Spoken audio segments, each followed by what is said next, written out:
అందరికీ నమస్తే. తెలంగాణలో ఒకప్పుడు ఒక చిన్న పదము బాగా వాడుకలో ఉండేది మన తాతలు నాయనమ్మల కాలంలో. ఇప్పుడైతే ఆ పదం మీనింగ్ కూడా ఎవరికి తెలియదు. సో తెలంగాణలో అంటే రంగారెడ్డి జిల్లాలో అయితే ఎక్కువ వాడేవాళ్ళు, తెలంగాణలో అయితే నాకైతే తెలియదు. సో దాని పేరు ఏంటంటే చిలుకొయ్య. చిలుకొయ్య అంటే చిలుకొయ్యకి అది తలిగాయి, చిలుకొయ్యకి ఇది తలిగాయి అంటే ఇప్పుడు మనం ఏమైతే హ్యాంగర్ అని అంటున్నామో అప్పుడు దాన్ని చిలుకొయ్య అనేవాళ్ళు అనమాట.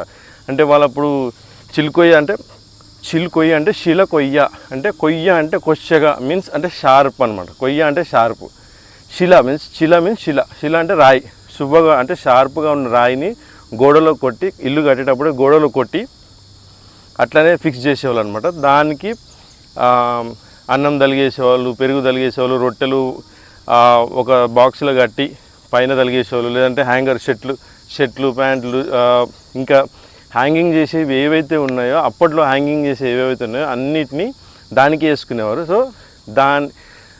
దాని పేరే చిలుకొయ్య అంటారనమాట. చిలుకొయ్యకి తలిగే అంటారనమాట. ఇది ఎక్కువ మందికి ఇప్పుడు తెలియకపోవచ్చు. సో ఈ పదాన్ని కొంతమందికి ఇప్పుడున్న మనుషులకు చెప్పాలనే నా కోరిక అనమాట.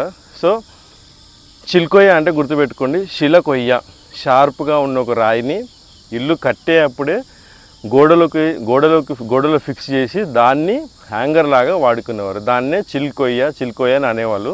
సో ఈ పదం ఎవరైతే ఫస్ట్ టైం వింటున్నారో వాళ్ళు ఖచ్చితంగా వేరే వాళ్ళకి చెప్పండి, లేదంటే ఇది కరెక్టో కాదు మీ ఇంట్లో పెద్దవాళ్ళని అడగండి. ఈ పదం మాత్రం చాలా స్వీట్ పదం, చాలా అందమైన పదం ఇది చిలుకొయ్య, గుర్తుపెట్టుకోండి. Thank you.